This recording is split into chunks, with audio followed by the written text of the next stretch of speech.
Alright guys, what is up? We're here finally in another one of my own games. Here I will be playing Kanen IS. So this is a mixture between Iron Fist Stronghold and Kanen. And I'm going to be playing against Ultim8death. He's actually a pretty good player, and he's playing, it looks like full fashion SL, so that is pretty scary for me. He could be playing Skeezick, he could be playing Sand, what else could he be playing? Meta, obviously, Flyers. The most scary theme I could think of right now for me would be if he's playing Flyers, right? The dragons, just because then he can fly over these cliffs and he can outmaneuver me, right? So now the first few things what you have to think about when you start a game is, first of all, look at your enemy's faction and see what they have, right? Now I'm gonna kind of run out of time here, and just because I want to keep talking here. So I'm gonna just pretend as if I'm talking to someone who's very new, right? So if I'm playing, the first thing I think about is, what am I playing against? Who am I playing against? So who am I playing against? Well, it's Ultim8death, so I know I have to put a bit more effort into my game. That's also a thing you have to take into consideration, where sometimes depending on who you're playing against, you might have to put less effort into a game than other times. And I know that he's pretty good, so I'm gonna put a bit more effort into this game than I might against someone else. Let's not name anybody specific here. Can I put this down? I could.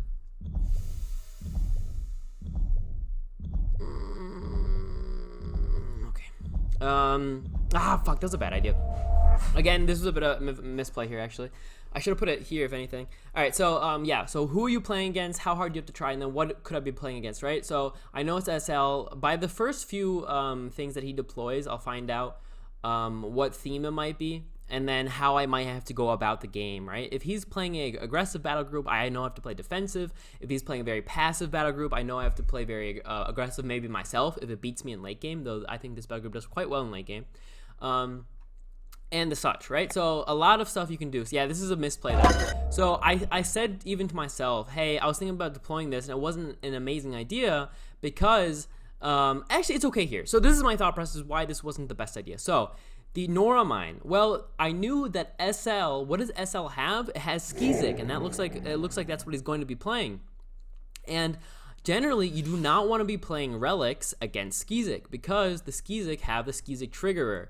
And that means that he can destroy my relics for free, basically, right? He can just crush them or overload them. That's why it would have been it's a bad idea to play this. Now, the only reason this might be okay is for two reasons. One, I played it very early, so I might still get my value out. If he does not find, usually people only play the champion one-off, so if he does not find his triggerer within the first, let's say, 5 rounds, then I will at the very least, or even more than that, get my value out of this Nora mine. Secondly, this Nora mine has 25 health, so he has to actually use the overload 3 times instead of only twice.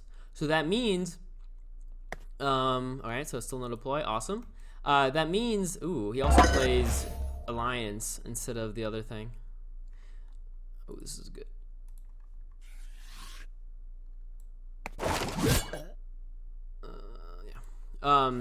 Yeah, so once he plays that triggerer, so I already gained, I think 5 Nora off of this, and if this happens another 5 times, then at the very least I've gained my Nora back. So he still has to deploy the triggerer, use it once, then it's a 2-turn cooldown, use it again, 2-turn cooldown, 3 times. So no matter what, I will at least only, if he plays it even next round, I'll only be 5 Nora down, right? And I'll have forced his deploy of this triggerer. So this is so far not so bad.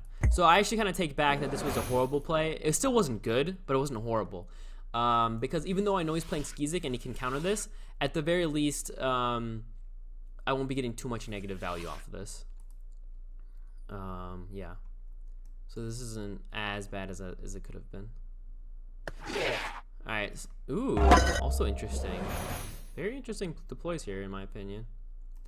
Alright. Alright, so let's think. Now we know what he's playing, right? He's playing Skeezick. He has the Bolter, the Whirl. I have my Alpha. I do have my Carouse that I want to get onto my champion, and I do have Invigorate up that I want to use as soon as possible. Because he has Skeezick, they do tend to have a few relics that I can destroy, so the Beer Maiden's also good for that Shatter.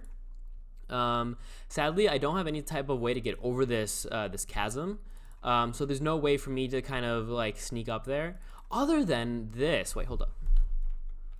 Yeah, true. That's 2 spaces of movement, so I can actually trick him with this. So we could think about getting a kill. If I move my mongrel right here and I use the gravity flux, it will actually move me over the chasm and I could get a kill, right? So I'm kind of thinking here, if I can get another scavenger out so I can get a kill with the pack leader. So that's what I'm going to do. Generally, you want these out ASAP anyway. Now my thought is, do I want to use the... I'm definitely using the invigorate on him, right? And I can't even get over there to use my carouse, can I? I could. So what's more important?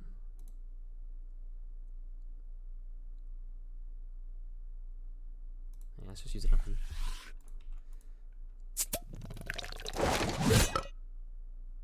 him. Cool.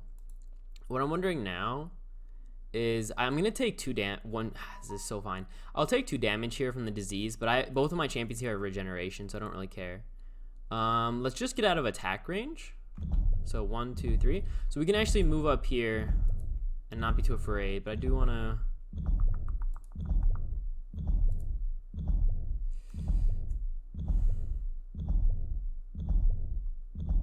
Do I wanna move up here? I'm not sure there's a point to it, is the thing. Like, he can't attack either way, but I don't want to make it too obvious that I might be going for a kill in a turn or two.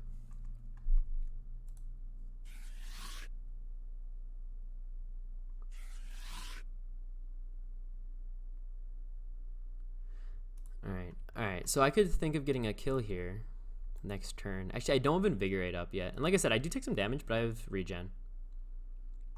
So I do have my Gravity Flux. And if he deploys down here, though, next turn... Could I ever get a kill on him? He's a bit too far away, I think. I think I'm going to just get out of double tap range. He's going to get stunned here. Can I ever get a kill on this? I do have this, which has the Sunder. Oh, he's moving all the way back. Really? That's a bad play. Thing is, right now, if I use the Gravity Flux, he'll be on this this font, right? And then I can't surround him, which I want to. Well, I can. All right, let's see. Can we get this kill? He's right here. Let's see, 1, 2, 3, 4, and then 1, 2, and then I'll have. So I'll move 4. I'll have 6 left. 1, 2. I don't have Invigorate this turn. I don't think I do it just because I don't have Invigorate this turn. So we deploy something cheap and just kill next turn, I think.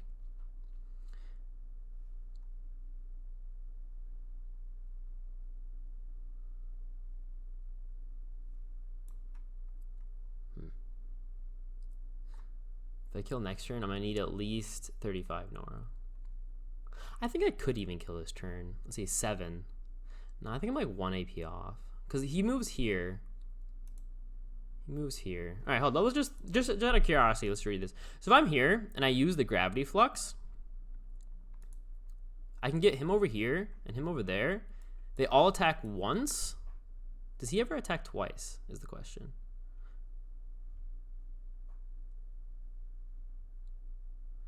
I think I have the kill with Gravity Flux into Might, right?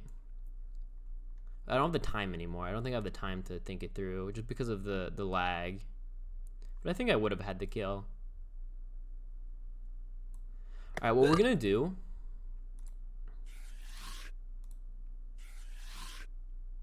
is because I don't want to look too like threatening.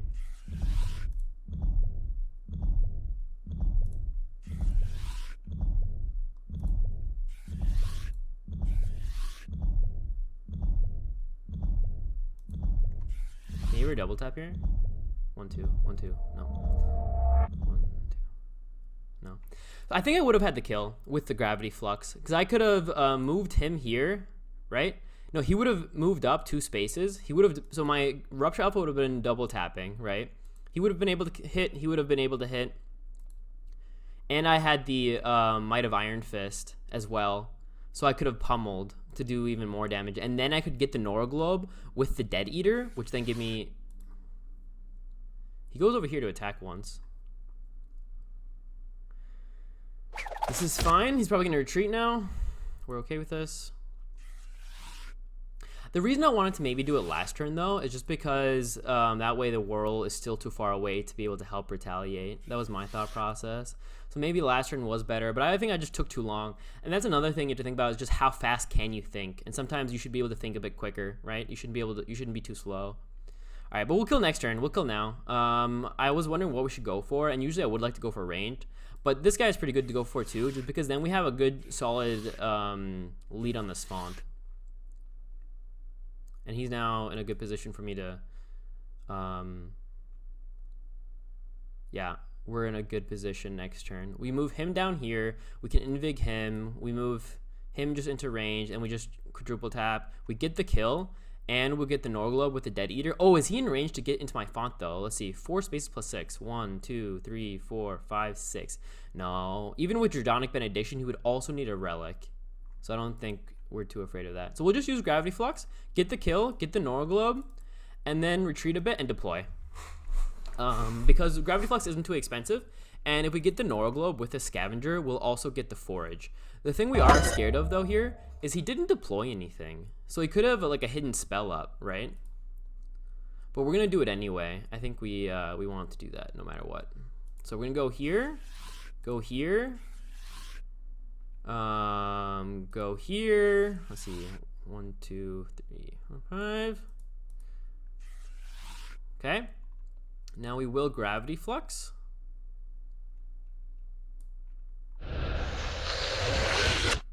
Go here, go here.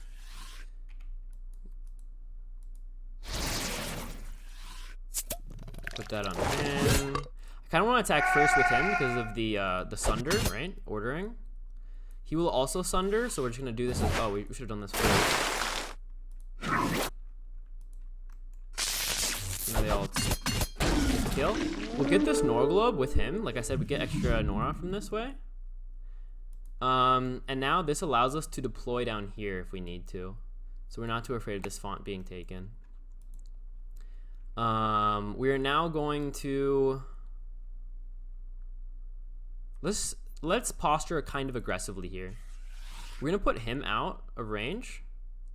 We want to make sure not to be Glorious Leaped though, right? So we don't want things in range of Glorious Leap too easy, and we don't want to be in double tap range other than possibly the Alpha, because Alpha has that stunning, so we're not too afraid of that. He's also quite tanky.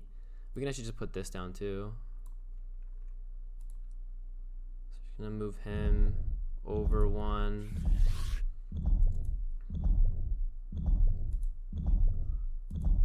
Can't really move farther away. I don't want to be... Let's see, 6. 1, 2, 3, 4, 5, 6, 7. So he's safe too. This should be a good positioning, I think. I don't think it gets too much better in this font at the moment. Like, I want to be out of range of an attack from him. I don't care about being in double tap range from him, and I'm not even if I was. The only really thing I care about is this Glorious Leap, right? Because then he can... Even though, I should have waited. This is a misplay by me. Because the Carouse actually cleanses. The Intoxicated, so when I put this here, look. If I click on this. So Equipped Champion is cleansed and is intoxicated. So what I could have done is not deployed the Carouse last turn, because I had the kill so easily. So I didn't need to use that. So what I should have done instead, he's also, exactly, is not used my Carouse, just so that when he uses his Glorious Leap, I can cleanse that off, right? So that was a misplay by me.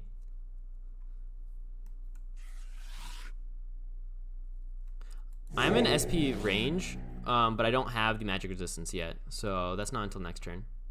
He can kill this Mongrel if he wants, but the Mongrel's 53 Nora, and I'm going to get the Norglobe. Like, I positioned it so that even if he kills this Mongrel, he first of all has to be in a very bad position to do so, and second of all, I have like a lot of things to protect, and I'm kind of right now looking at this bottom font with my Scavenger. I have 4, 1, 2, 3, 4, 5, 6. I'm in perfect range to go for this bottom font. So if he positions his Blackguard and his champion to move down here to attack my Mongrel, I can switch focus, move my Scavenger down here, and then maybe either retreat and then deploy or do something else.